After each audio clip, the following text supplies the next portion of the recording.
It's like everything changed, but I still feel the same. I'm just trying to run the motherfucking game. I'm on. Yo, what's up, guys? Alright, so just starting the vlog off today.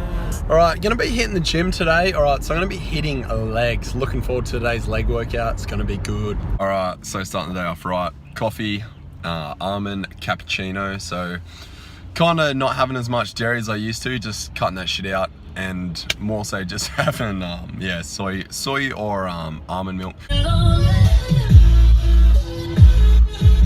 Yo, just had a sick workout. Yeah, a little bit different on the legs. So done legs, a little bit of back, side delts, and a little bit of the posterior chain anyway. Let's jump right into the inside of that.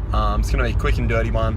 Yo, what's up, guys? Alright, so we're here with another voiceover. Alright, so you'll notice here I'm doing close squats. Alright, so my feet are really narrow. So the thing about this is this is a really good way to identify like breakdowns in your form, like where you're lacking mobility and stuff like that. You'll see the dorsiflexion in my ankles is lacking, hence I can't get good external rotation. But overall, for my second time trying this, I think I'm doing really well.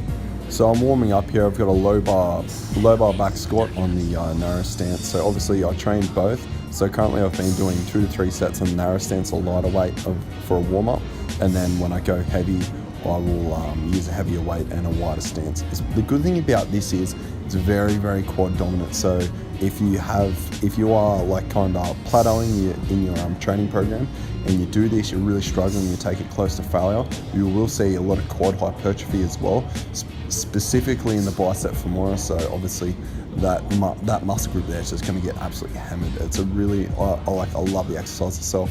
Then we moved into leg press. So in this workout I went squats, leg press for 5 sets each.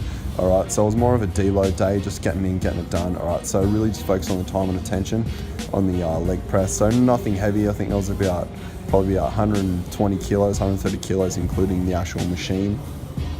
So down slow, up quick, wider actual stance on the leg press here as well. I was pretty much, I lost count of the actual reps. I pretty much just went, I did like 15 to 20, I think. So more so focused on that slow twitch muscle fibers. All right, so here with 90 kilograms, feeling strong, looking pretty good in regards to form. All right, so I have sustained a lower back injury. Training around that, training arse to grass is something that I'm building back up to, obviously, because once you get that anterior pelvic tilt, it puts a lot of pressure on your lower back, specifically your lumbar spine. And in doing so, I find that this narrow stance doesn't give me a lot of pelvic tilt. So going arse to grass is probably the best way to train for muscle hypertrophy, because you get that full range of motion. So obviously you're going to train the glutes, you're going to train the hammies, you're going to get a lot of quad activation there as well. This is probably like the heaviest I would go with a narrow stance, because obviously my form starts to degrade after this. I'm focusing more so on longevity and just building up a good base. I'll eventually peak in my strength, but I'm not looking to just gun ho and jump straight back in. Anyway, I really love doing this at the moment. I changed the variation up here as well. So I did a front squat and a back squat. So with the front squat here, I'm just trying to maintain mobility in my actual elbows, triceps, and forearms. And this is probably, besides trying to do this with an overhead squat, a really good way to notice breakdown of form. As I said before, a little bit of ankle mobility. This is probably like my 6th working set doing this. You can see my left elbow is a little bit lower than my right, so probably should have warmed that up a little bit more, but overall it's pretty happy with this. It is very hard to keep those elbows up and not let that rib cage flare, and really just staying strong. So breathing in through the nose, setting that diaphragm, down slow, and then powering back up out of the hole. So down for 2 or 3, then back up nice and strong. All right, so we done our 5 sets of squats. So we did leg press and squats and front squats, 5 sets each roughly, not including warm-up sets. And then we moved to accessory work. So you start with the heaviest exercise first, the hardest exercise. So obviously here with the leg extensions, so you notice the leg extension, so hold at the top, so working that isometric part of the actual exercise. You can train this heavy, you can train this light. Obviously I'll say this is more so a deload day for me, so I'm hitting anywhere from like 10 to 30 reps. Just feeling more so the contraction, and then just working with that, all right? So more a good solid mind to muscle connection. And then I did unilateral leg curls. So with the actual curls, you'll notice if you just do them with both legs all the time, you'll build up muscle imbalances, obviously, because one leg is always dominant than the other. It's just generally how the body's made up. One leg will be stronger than the other. It's just how it is. So a good way to work around that is to do a bit of both. Make sure you do some unilateral work and do it with both legs. All right, so that's what I did. I went my right leg, then my left leg, and then both legs. And then on the next set, I went my left leg, then my right leg, then both legs. So one thing to notice with the leg curls, it's something you want to do. So it's good to do a little bit of everything. So some machine work, more so isolation work, because this takes out your core and your quads becoming over dominant in exercise. It's very, very hamstring specific. So with doing that, you more so just want to focus on the actual stretch of the muscle and not go too heavy.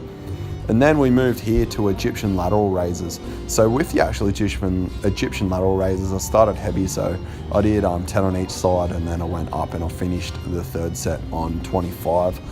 You'll just notice that it's leaning on a little bit of an angle. It's between my legs. So with that, it takes a lot of the pressure, obviously. So putting it on an angle takes a lot of pressure off your rotator cuff. So one thing you want to do is obviously punch out the reps, and then you want to do an isometric hold at the top, which obviously I didn't film there, but I did on the second and third set. And that will obviously put a lot of focus into the actual side or lateral delt. All right, then we moved into some posterior chain work. So just mixing it up here for a few different variations on the back extension. So trying to take the hamstrings out of the equation and focus on more so using my thoracic T-spine and lumbar. So obviously using my back and just really engaging my core, getting up, getting it done. So I did above my head to make it a little bit harder, and then I was trying to do some lateral extensions there, just I just like to do random exercises and mix it up in just a few different parts of my body. Obviously you got to try things to learn new things. So I brought it in close to my body and finished up more reps here. So I do this every single workout, all right? So I'm really big on trying to strengthen my posterior chain. Obviously I like to do not too heavy here, so I like to do a little bit lighter, and then just focus on like 20 to 30 reps per set. And then finishing up on the calf raises. So this session wrapped up at about 45 to 50 odd minutes. So with the actual calf raises, one thing you want to be aware of, you want to go up quick, hold, down slow, and hold at the bottom. So that takes a lot of the actual force generation away from your Achilles tendon. It's one thing people don't know. So it takes about 2 to 3 seconds for that force to actually dissipate in your Achilles tendon. So down slow, up quick, very, very slow twitch muscle fiber orientated in that calf muscle. So you really, really want to hit that for like some heavy sets, and then some lighter sets up towards that 30 reps.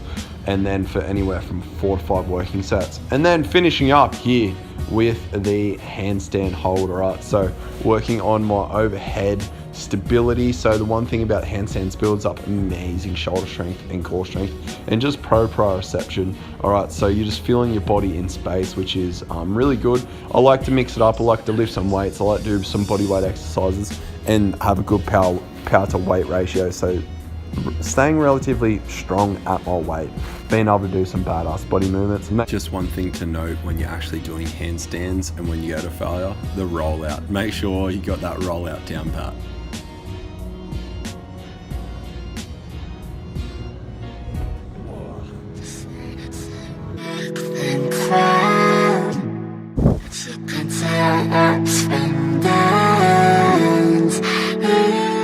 What up, guys? Alright, I really hope everyone enjoyed the vlog, the walkthrough.